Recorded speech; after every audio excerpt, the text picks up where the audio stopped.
नमस्कार, मेरा नाम डॉक्टर विवेक चतुर्वेदी है। मैं अमृता हॉस्पिटल फरीदाबाद में कार्डियोलॉजी डिपार्टमेंट का हेड ऑफ डिपार्टमेंट हूँ।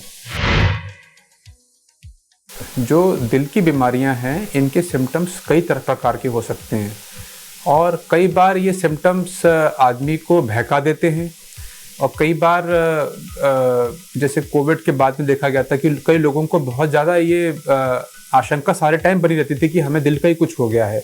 तो थोड़ा सा ओवरलैप रहता है नॉन कार्डियक और कार्डियक सिम्टम्स में।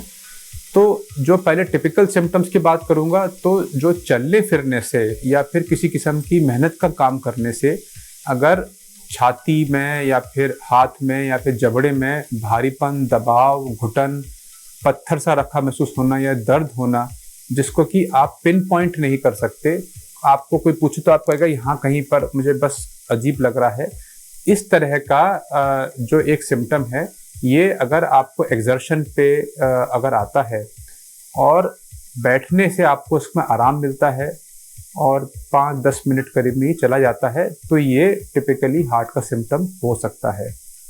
कौन सी तरह का दर्द हार्ट का नहीं हो सकता? तो जो दर्द या सिम्टम जो है घंटों चला जा रहा है बिना रुके हुए या सेकंडों में गायब हो जा रहा है, वो दिल का नहीं हो सकता, उसके होने के चांस बहुत कम है। इसके अलावा कुछ एटिपिकल सिम्टम्स भी देखे जाते हैं, खास करके जिनमें हार्ट डिजीज होती है या उसके रिस्क फैक्टर्स होते हैं। रिस्क फैक्टर्स मायने जैसे कि शुगर, डायबिटीज़ होना, हाई ब्लड प्रेशर होना, स्मोकिंग होना, कोलेस्ट्रॉल हाई होना, फैमिली हिस्ट्री हार्ट डिजीज की होनी।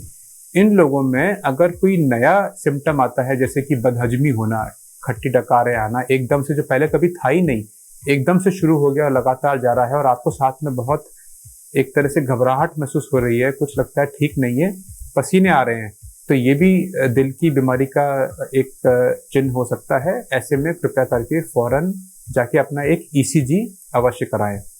इसके अलावा जो बाकी सिम्टम हार्ट के होते हैं, वो होते हैं चलने फिरने में सांस फूलना। ये लंग से भी हो सकता है पर हार्ट से भी हो सकता है। तो चलने फिरने में, कोई भारी चीज उठाने में अगर बहुत ज्यादा सांस फूल रही हो तो ये हार्ट की वजह से हो सकता है।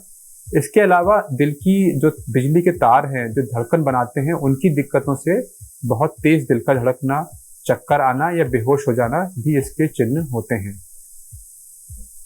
एक बहुत जरूरी बात ये बताना चाहूंगा कि कई सारे दिल के मरीज जो होते हैं उनमें सीधे ही बड़ा हार्ट अटैक आता है जिसमें कि बहुत तेज दर्द या फिर ये जो चिन्ह मैंने आपको बताई एकदम से होते हैं या फिर आकस्मिक मृत्यु भी हो जाती है। उन लोगों में ये वार्निंग सिम्टम्स कम देखने को मिलते हैं और ये एकदम से हो जाता है। इसीलिए मैं दोबारा से ये कहना चाहूँगा कि हार्ट डिजीज से बचने का सबसे अच्छा तरीका है एक अच्छी जीवन शैली अपनाना, ताकि हार्ट डिजीज पहले हो ही नहीं। अमृता हॉस्पिटल की तरफ से आपको वर्ल्ड हार्ट डे पर एक स्वस्थ दिल ही नहीं बल्कि पूरे स्वास्थ्य के लिए बहुत सारी शुभकामनाएं।